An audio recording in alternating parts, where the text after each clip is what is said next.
dans des situations de finances publiques un peu compliquées. Dans un pays en ruine. Dans un pays en ruine donc xaalis bu bëri mu ngi ci yéen. des stratégies pour.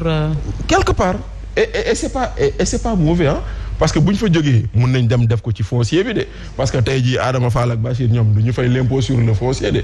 waaw sax nu ak keneen donc s'il y a des niches fiscales sur lesquelles on peut aller. Ils ont parlé de l'élargissement de l'assiette fiscale. Voilà s'il y a des niches fiscales sur lesquelles il faut aller taper mais bon moi je suis pas contre hein c'est que c'est normal xam nga lan laay bañ. nga jiital xaalis bi ba objectif réforme bi nga fàtte ko nga jiital xaalis boo ci am ba finalement li mu war a jur ci njeexital ci askan wi ñu passer à côté parce que bu boobaa mooy lu ma doon wax noonu parce que tey jii nii jiital xaalis moo waral lu ama doon wax bëri na ñu tëj seen entreprise dem parce que nu ñu leen doon laajee ce n'était plus du truc c'était du addu calpe moo tax ma ko doon tuddee du terrorisme fiscal donc maintenant après tu peux demander à Sanou de payer ses impôts sans nga brutal ko sans nga heurtal ko parce que la loi permet des arrangements mais kaay fay par force boo ko defee benn ñaar bu ñettee mën a tëj naa dem naa sama yoon. Alors peut-être pour fermer partie bi xam naa dinañ ñëw ci réforme yi voilà. parce que avant may jox c'est 6 milliards même. avant may jox c'est pas 3 milliards hein 6 milliards. avant may jox Adama ñu. oui yeneen réforme également ngeen wax ni que. moom ngeen ni effectivement les autres réformes mooy bon pour avant may dugg ci boobu ngay wax. xam nga Adama dafa ne les réformes on dépassé des milliards non c'est des réformes participatives hein. On l'a fait au stade de Ablaye Wade doo fanaan amul hôtel amul dara tu rentres chez toi après. amul paas amul per diem. amul per diem amul dara. mais am na añ. am na añ. c'est le minimum. c'est de l'argent aussi. non pour wax la ne sax. Adama du dem. ku mu dugg da ngay fay. oui Aïcha réforme yi en profondeur xam nga dafa wax lu am solo ci réforme yi nga wax ni constat bi nga def nii que biñ ñëwee. desee def bëri. foofu nañ commencé réforme yi tu sais pourquoi moom xam na ko c'est moom sax dafa ne 92 pour être très, très gentil. Parce que même l'aspect route c'est l'aspect humain. ku ñu fay wax dama defar tali mu au lieu de mettre 1 kilo de goudron il met 500 grammes yooyu yëpp ci aspect humain xam nga réforme fu commencé. ndax day bëri bi ñëwee bu doon dañuy appliquer la loi auto du daw Sénégal du daw Dakar xam nga ne Tata yi daw Dakar waruñu daw Dakar parce que transport interurbain la amuñu visite technique amuñu assurance. Tata yii ngay gis ni waruñu daw Dakar. non pas seen ça. mission du daw Dakar. interurbain c'est daw entre deux régions. entre régions la. waaw mais waruñu daw Dakar car rapide amuñu ko. qu'est-ce que loi doit faire. visite technique yi ma la wax nii benn moo am muy bi nekk ànd. yi des yëpp ils ont ouvert à Diamniadio maintenant. le centre de Diamniadio mais xam na la. visite technique visuelle da ngay xool oto bi rek xool ko ne ko moo demal. kooku bu defee accident kan la loolu lañu fi fekk. maintenant il faut arrêter qu'est-ce qu'on doit faire est-ce qu'on doit arrêter les véhicules qui ne sont pas en norme boo ne clando xam nga clando mooy lan clandestin. day jël ay passagers yoo xam ne les passagers ne sont pas assurés da koy arrêter. mais ça il y a plus grave.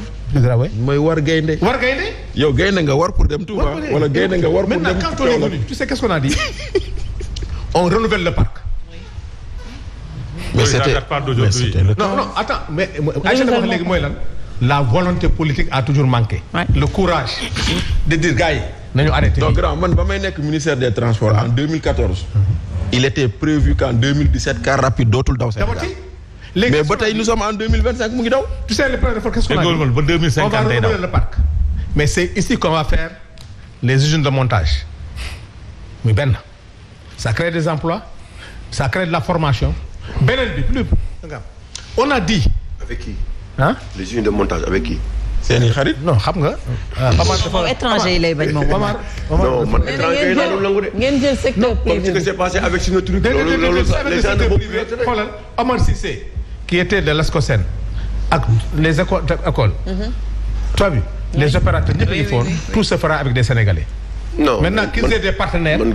yow gëm naa la mais man organisation yooyu. mais franchement. xam nga dans la réforme parce que Sénégalais yi lañ fi nekk. xam nga dans la réforme. oui. ba ci xam ne wax même ça c'est l'Assemblée en collaboration. qu'est-ce qu'on a dit. ci accident yi. on a constaté dans la réforme que nit ki yow. que l'image d'un pays c'est le transport. Quand tu te mets en costume et que tu conduis yow ngay dawal sol costume cravate di dawal ak Omar sol benn jean bu déchiré Lacoste bu tilim fanaan ci car rapide bi buy dawal ça influe sur la conduite. ñu ne d'abord tous les équipages vont être habillés en tenue traditionnelle ça crée des emplois ça permet à notre secteur artisanal que ñuy defar comme les chauffeurs de Dem Dikk chauffeur bi day sol rafet sol costume apprenti dootu taxaw ci marchepied bu amul guichet du taxaw ci marchepied bokk ci rek ñu ne les permis à point ñu ne dañ koy appliquer il y a ce sera par exemple 12 points je donne l'exemple je ne vais pas donner les chiffres 12 points mais il y a 3 infractions qu'on considère comme des infractions mortelles mooy le stop boo burlee stop rek rey nga nit ñu ne passage clouté mooy passage piéton soo ko burlee rey nga nit feu rouge boo ko burlee rey nga nit donc excès de vitesse am na yooyu yëpp ñu jël ko def ko mais boobu neexul woon mais plus la formation maintenant les autres écoles il n'est plus question ngay def passer permis ci 2 points 3 points non les autres écoles ngay jaar par force. les autres écoles c'est-à-dire que candidature libre lañ dindi. loolu mais loolu yëpp si fii la nekkoon ñun on a travaillé sur ça je me souviens. donc beneen bi ñu ne les taxis. les chauffeurs taxi. da ngay am contrat day am durée munoo di dawal 6 heures du matin ba minuit nit xalaatul loolu day am heure de travail.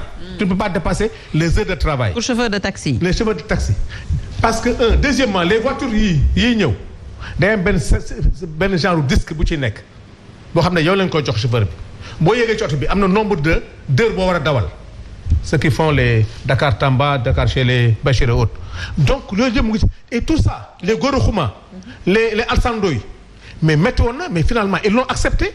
dem ba d'accord ne dañuy réformer lépp maintenant pour ce que vous dites sur les Dakar yëpp d'accord nañu xam mooy lan.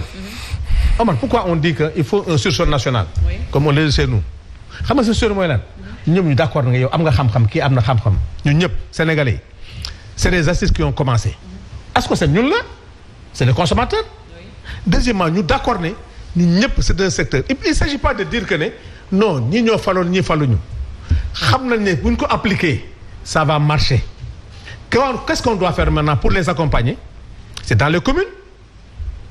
C'est les recenser dans les communes. Parce que au niveau des communes, ils payent des taxes.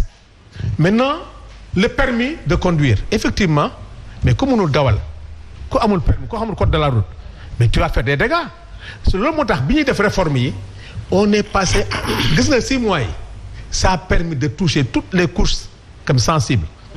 Dem nañu ba fi nga xam ne sax c'est-à-dire pour les châssis li nga may wax léegi mais plus grave tout ça qu'est-ce qu'on a découvert il y a des tatas qu'on appelle des bateaux on a dit que il n'est plus question muy am Versailles fer yi ngay xam ne dañuy dindi châssis bi yokk ko banc yi ñu def ko en fer mooy accident bi ngay wax je suis d'accord avec toi fer yooyu boo defee accident kenn du génn parce que fi war a def dem nañu ba constater jëgg si ginnaaw ki tata bi boo def 2 places ça fait 3 plus benn banc bu ñuy def ci biir muy 3 plus ñaari apprenti faut def 4 personnes ça fait 11 derrière on a appelé les assureurs. Oui. yéen comment vous pouvez donner des assurances à des véhicules nga xam ne kii carte grise bi 20 places ngeen jox assurance si demain y a un accident vous serez poursuivi. ñu wax ak ñoom beneen plus grave que dans les garages que am na yoo xam ne système la boo xam ne dans les garages Omar day ñëw Aïcha mu defal la benn attestation nga yor de mais qui n'est pas authentifié au niveau de l'assureur yow démarcheur bi yaa ñëw ci garage bi jox ko pour 1 mois pour 1 semaine ma dawal mais bu accident amee boo demee ci assurance mu ne ça c'est le courtier mais man l'assurance n'est pas arrivé chez moi. Alors donc voilà toutes ces réformes. Mais juste une question est-ce qu'aujourd'hui oui.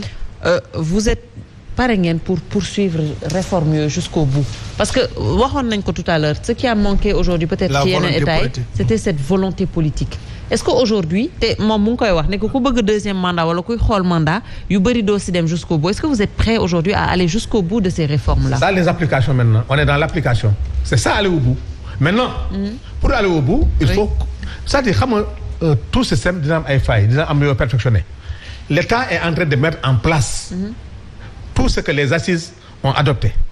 Maintenant, on est dans l'effectivité. D'accord. moo tax mu metti bu mettee nag xam nga lan la. il faut que ñu accompagner ko ñun ñëpp d'accord nañu ne c'est un secteur à améliorer c'est un secteur à organiser. c'est un secteur qui crée de l'emploi mais loolu bu amee ku mel ni Adama du xool lu dul les failles. duñ dem. ah non mais attends noonu ngeen fi nekkee woon ah. regardez que les failles aussi. Adama la rupture. man je ne suis pas là pour regarder. non la rupture c'est pas nous d'amener la rupture. il a fait des contributions. Omar wax na def des contributions man d'accord naa ne. d'accord on est parce que lii c'est les professionnels parce que Valdiodio. qui est directeur du transport. Valdiodio qui était qui est l'un des meilleurs en matière de transport. très disponible moo ko accompagné disponible. toutes ces réformes là. attention yi fi nekkoon la li ci yokk bëriwul de. très bien ça c'est vrai. li fi nekkoon la xam nga problème la application la woon maintenant on est dans l'applicabilité.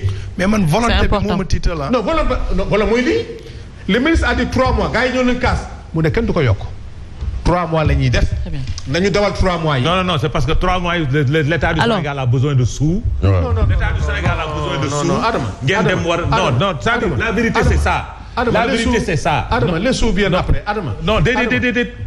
j'ai dit je ne parle pas du secteur du transport déglul baax li ma la. Adama les Jakarta non man gëm naa sa bonne foi. les Jakarta c'est une urgence. j'ai dit c'est une urgence nationale. les Jakarta pour l'image du pays. pour l'image. Non mais grand je vais dire une chose. Grand, je suis d'accord avec toi. Grand, je suis d'accord avec toi.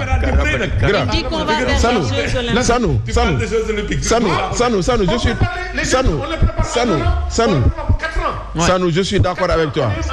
Xoolal, je suis d'accord avec toi. Xam nga lan laa gëm. L'idée de modernité bu ñuy wone, ça ne s'accommode pas avec un certain système de transport. Dañu waxante dëgg. Ñun nag bu ñu fi nekk nag bëgg naa ñun réew la boo xam ne dañu bëgg a dem ci kanam. ñuy bëgg a nuroog Burkina ak Mali. Man d'accord ma loolu. suñu problème mooy copier-coller. Mais loolu on doit pas être le Burkina et le Mali. Ñun ñoo raw ñooñu. Mais une chose aussi Bachir. Une chose aussi parce que Aline Samba Niang sax da koy wax. On manquait de courage. Mais justement. Non, pas de courage, mais d'intelligence. Non, ils sont intelligents. Si, non, je refuse. Les Sénégalais sont très intelligents. J'ai dit. Waaw, non, ce que je veux dire, Sanou. Xam nga li ngay wax ni xam nga Sanou. Mais application bi mooy ragal bi. Sanou, le gouvernement passé li tax nekkatuñu fi. Qu'on parle de amul importance. Jóge nañ fi. Waaw. Ils ont laissé des choses ngeen ñëw war a continuer doxal. defaraat li ma wax mooy. defaraat. moi je ne suis pas là parce que defu leen ko woon démb ak barke démb. vous me demandez d'être dans la rupture. dans la rupture ba ngeen faloo ngeen doog a gëm ni dañu war a nekk dans la rupture. ñun ne sommes pas des nihilistes. nous on va jamais inaugurer un pont réalisé par Bassirou Diomaye et on dira jamais que Bassirou Diomaye moo ko def. non. on va jamais faire des fausses def ay actes yoo xamante ni on dira pas jamais gis nga soo leen defee lu baax on le dira mais par rapport à votre démarche sur cette affaire. vous avez manqué de dire la vérité. tenir un langage ça a été une démarche inclusive. grand. tout le monde a participé à ça. grand soo toogaloon ci télé bii. wax lii les Sénégalais ne seront pas au courant. réformer sans informer c'est ça le drame. c'est ça le drame. Non pour dire vrai. les bénéficiaires sont informés. grand joxe les assises. information. Wow. C'est un collègue de Jakarta qui donne des informations autres que ça par rapport à nee na kayit yi ñu leen di laaj. Il dit kayit yi ñu leen di laaj da ngeen di laajte kayitu photocopie carte d'identité ki andi ko ki ka jaay non ki déglul ak de vente. j'ai dit ki andi conteneur bi ak ki jaay moto bi des fois ils n'en ont pas. su ñu andiwul pièces yi vous leur demandez 55 000 francs. mooy li mu wax léegi. mooy li mu wax. vous leur demandez ça. pour CMC original bi. c'est-à-dire c'est des problèmes qui sont oui. non c'est à peu près 200 000 francs à peu près pour chaque moto. non attention li ngay wax. attention li mu wax dafa am solo. on ne régularise pas un vol. attention de. c'est ça l'État ne va jamais régulariser un vol. parce que non kii li ma lay wax mënul nekk. déet moom la kii wax léegi. l'État ne peut pas régulariser man ma sàcc moto. Bachir ñu laaj ma. non waxul sàcc de. déedéet waxul sàcc de. dafa ne. waaw vas-y. dafa déglul ba déglu. waaw indi conteneur bi. quand tu parviens pas à trouver ces pièces. c'est là qu'on te demande 55 000 francs. pour le CMC original. pour le CMC. non attends CMC mënuñu la ko jox sur la base de l'argent c'est impossible. indi kon ma dem sàcc moto Bachir joxe 55 000. déet loolu fi am di. déedéet il t'a pas dit la vérité. il t'a pas dit la vérité. yow nekk sur place de kii. mënul nekk parce que yéen xam ngeen ne. kon damay sàcc moto jàmbur dem fay 55 000 ñu defal ma CMC. loolu c'est possible impossible. non ils ont dit que 55 000 dafa cher di ngeen di demander dafa cher. mais boo xul 55 000. Adama je m'excuse man si volonté politique bi baal ma rek 2 minutes si volonté politique bi laay ñëw. waaw. man volonté politique bi ngay wax di ko tàcc di ko acclamer wu sànq ba léegi. moo ma faire peur. non je ne sais pas peur laisse-moi expliquer. looloo ma faire peur si volonté politique bi ngeen wax ne moom ngeen armé woo. xam nga le président de la république génn na récemment mu ne kii laaj des éclaircissements si Thiaroye 44 du bàyyi le mars 2021 mais Omar dafay wax lu am solo am na lu fi am récemment Abbas Fall génn na fi oote nee nañ génn paaka yi jaas yeeg yëpp. tey da ngeen ko sax defal. promotion. tey mais fii nii biir Dakar capitale. ñu taal permanent non laisse-moi ko volonté politique ngay wax doyen. loolu si volonté politique la bokk. da nga dugg ci loo xam ne amoo ci information. mais non c'est factuel. déedéet siège taxawu. tu as vu les vidéos. non waxuma ne kenn ko. est-ce que gis nga vidéo yi. on a vu les vidéos oui. on a vu les vidéos oui. on a vu. on a fait circuler 2 vidéos. oui. on a fait circuler 2 vidéos. oui ban mooy bu baax bi. non waxuma. ban 2 vidéos boo circulé benn vidéo boo circulé. non day waxtaan rek xam nga man je suis de taxaw. non bii dañoo ubbi vous étiez de taxaw. maintenant vous êtes couché. non taxaw bi nekkoon ci dëgg. mais ci dëgg ba léegi. non laisse-moi finir s'il te plaît. xam nga nit ñaa ngi di démissionné. ñoom dañoo xaar ba mu affaire bi grave ñu door a démissionné. man avant ñu defee daal ne attention fi ngeen jëm baaxul. laisse-moi finir s'il te plaît. tey j'ai eu raison sur tout le monde. laisse-moi finir s'il te plaît. li tax tey ñëpp di démissionné dama ko waxoon avant kenn di démissionné. non laisse-moi yoon bi ngeen jël baaxul. oui non Sanu yow da nga xamoon ne kenn du la investir. tu allais perdre ton poste. allez-y laissez terminer. laisse-moi finir s'il te plaît. mais vous êtes d'accord que les responsabilités devaient être situées par rapport à cette effectivement. laisse-moi finir s'il te plaît. waxuma ne A moo ko def wala B. dama ne l'enquête est là. dama ne la yow yaa tudd volonté waral ay gaaf daal mettre en œuvre lii nii ngeen ak politique bu mus a am muy transport ak li mu mën a doon parce que rupture systémique ngeen wax ma ne volonté politique nit ki daf ko war a marqué ci occasion bu mun a am ñu xam ne am na même sooy indi lay ne ñu taal waxuma ne diw moo taal je ne sais pas mais c'est factuel c'est des faits yoo xam ne ni sont réels ay nit di ko gis te gisuñ si laisse-moi finir. dama la jox benn information. pour te tranquilliser bu ñëpp xam. Ousmane Sonko. non je parle pas de information boo xam ne rek qui va régler le problème. Ousmane Sonko dans les prochains jours prochaines heures bu yàlla may na ko loolu ñu nangul ko bañ ko nangul moo tax coono bi am. il sort il dit def leen nangam suba gaa yëpp dem rangi. c'est-à-dire oui. mu ne pour régler cette question sur non. heure bi ñu toll nii Sénégal. c'est comme ça marche. mais il n'a qu'à le faire Sonko va sortir. il n'a qu'à le faire. non il est en train de le faire. d'accord yàlla moo ko may loolu Ousmane Aïcha. mais non attends chemise bi nga sol nii. non bul bàyyi kii Ousmane Sonko sol ko ki koy jaay suba rupture am. non yàlla moo ko may loo xam ne il va dire à la jeunesse. il va dire à la jeunesse. donc le problème il est réglé. mais d'accord mais on est dans une situation de centralisation. Il est dans ça.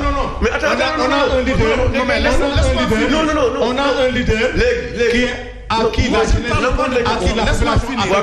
mais d'accord. Confiance boobu nag. Yàlla may na ko moom. Non, je ne parle pas de personne. Alors. Non, on parle de leader. Non, je ne parle pas de leader. Attends, je parle. Non, il y a quelqu'un qui incarne un projet. Je ne parle pas de personne encore de plus. Sur qui? Voilà. Je ne parle tu ne peux pas sortir Ousmane Sonko de ce projet-là. Je ne parle pas de personne. xam nga lu neexoon ci débat bi wax nañ ko débat bi toll fii on a cité le nom de personne. yow nga ñëw tudd ko na mais Dia. Je parle pas de personne. occulter. Mais attendez. Le problème il est réglé alors. Tu as dit tout à l'heure que ne état précédent. soo gisee ne kii Adama def na lépp bind nañ ko. te loolu sénégalais bàkkee nañu ko. neen suñ duggee suñ tiroir yi programme yëpp am na. yéen ngeen wax ne li tax état précédent non gouvernant précédent. manque de volonté politique si dara parce que dafa amoon manque de volonté politique. ñëpp d'accord si. yow nga réclamé wu ne yéen am ngeen ko. sur cette volonté politique là ma ne la man dina ma jaaxal ma gis ko si yéen. parce que am na ay faits yu fi jàll. gisuma jusqu'à ma ne la y a récemment le président nee na. dina indi des éclaircissements si Thiaroye 44. mu ne le président c'est ses mots. mu ne kuy laaj des éclaircissements sur Thiaroye 44 doo bàyyi lu xew mois de mars. boobu lay convoqué ne dinañ dem si loi d'amnistie. man j'acclame et j'applaudis. mais ma ne y a d'autres choses beaucoup plus récentes. gis naa yéen. un de vos responsables politiques. mu ñëw taxaw na nañ leen génn paaka yi jaas yi te gisuma état dal ci moom. non tu t'es trompé. non trompé wu ma avant ça waxu ko. mais je prends témoin tous les Sénégalais. li ma wax ni c'est factuel. mais soyons de bonne foi. non alors quand je dis tu t'es trompé. la tête de liste il a dit que le lendemain yéen ñëpp bu subaa. mais loolu keneen ku ko waxoon si leader yi doo yeggali sa campagne électorale. attention. non je t'assure. mais loolu amul problème. dama ne il y a une agression à Saint-Louis. ñëpp di ko gis ci image yi. fu mu mujjee. lu mujjee. le 6 la àtte bi jeex. waaw 3 ans. mais tout le monde ce qu'il a dit. le gars a dit. fu mu tàmbalee fu mu mujjee. Assane Diouf a dit que man wàccuma. tout le monde a vu les images on a agressé des commerçants. C'est l'ASCOSEN qui a porté plainte. mais yoon def na. alors loolu am na fi. il faut pas encourager cela baaxul. non baaxul loolu la. n'encourageons pas la violence. mais loolu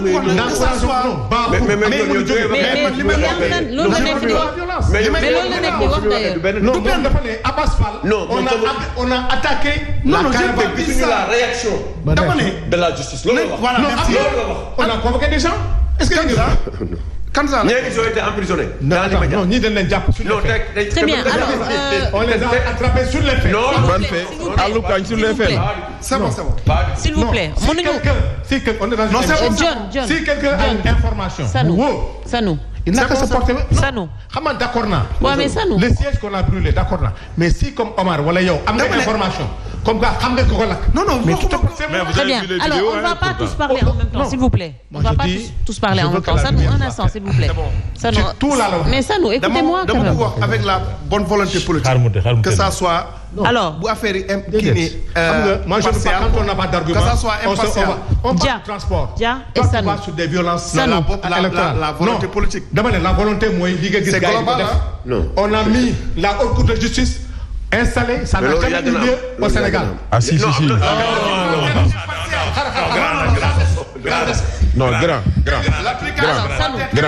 Sanou. La seule fois où la haute cour de justice n'a pas été installée mooy législature bi ngeen bokkoon yéen. mais yu si des yëpp ils ont toujours installé la haute cour. ça n'a jamais eu lieu. L'applicabilité. Pour en revenir au débat s'il vous plaît. Pour en revenir au débat. On parlait de cette volonté politique. mais quand on a poursuivi Idrissa Seck il y avait pas de haute cour. Fofana s'il te plaît. Idrissa Seck. ah non grand yéen tam nag. je me dis comment ça a été installé. non on a désigné des membres. ah non soo nekkee ci benn mbir il faut le défendre avec ardeur. et je crois que vous le défendez avec ardeur. alors le transport là que débat bi. ñu ñëwaat ci débat bi Sanou s'il vous plaît laissez-moi un peu parler. Pour en revenir au débat on parlait de cette volonté politique. Voilà. Face justement à ces questions. dañ doon demander ndax ils vont aller jusqu'au bout et quelle sera aujourd'hui leur réaction. ci loolu lañ leen doon xaar. voilà maintenant kii tamit li mu wax c'est toujours par rapport à ça. parce que dafa ne que oui justement ba fan la ñu mën a jëm et même par rapport à cette justice également. parce que y a des faits yoo xamante ne ñu ngi fii. mais Aïcha est-ce que vous savez que. pour taxaw. oui de ces taxaw des gens sont convoqués. Nous ne sommes pas au courant. mais c'est ça le problème. Et pourtant on est au courant quand les autres sont convoqués. attention les gens reprochent des fois à l'État que des fois dañuy woo nit. entendre ko suba ngis ko dans la presse. oui. quand il y a rupture il faut faire la part des choses l'enquête est en train d'être menée nañu bàyyi enquête bi def li muy def. très bien très bien. man en fait. des enquêtes par rapport à des leaders politiques. Si vous avez des informations. que brigade du Colobane bi. il y a des gens. oui. de Pastef qu'on a convoqués. oui. il y a des gens d'autres personnes qu'on a convoquées suivant des images yu ñu gis. xam nga ni que doo tudd turam ci émission. te wóorul amoo info dama lay wax rek. oui. sinon demandez à la gendarmerie à la police. et dig ndax ci affaire yi am na ñu convoqué. deuxièmement Ousmane Diagne. nous le connaissons tous ne que nag da nga koy respecté ci bonne foi. qui connaît Ousmane Diagne. ah man day non xam nga. mais Moustapha Diakhaté n'a pas être comme ça. mais ça est-ce que tu sais. alors maintenant vous la laissez Diamou terminer moom moo amoon la parole. s'il vous plaît laissez terminer. dama bëgg am lu ma indi. c'est-à-dire doyen c'est-à-dire nee na Sarou il faut mu xam ne. oui. kii dana. mais si sujet bi oui cin bu naree neex. su baxee xeeñ. te yow yaa convoqué. dafa nank rek. moom dana dafa am yoo xamante ni mënu ko nangu. il a fallu l'intervention du premier ministre pour que ñu fekk gars yi sa àllum kaañ yóbbu jël leen. yóbbu tëj. bii nag mu am cas pareil kenn dégguñu kenn wax. si dégg nañ ci. non mais dafa nangu mais je te comprends pas. dégg nañ ci de. non c'est tout à fait normal. ça me concerne. non mais non. c'est une information qui nous donne.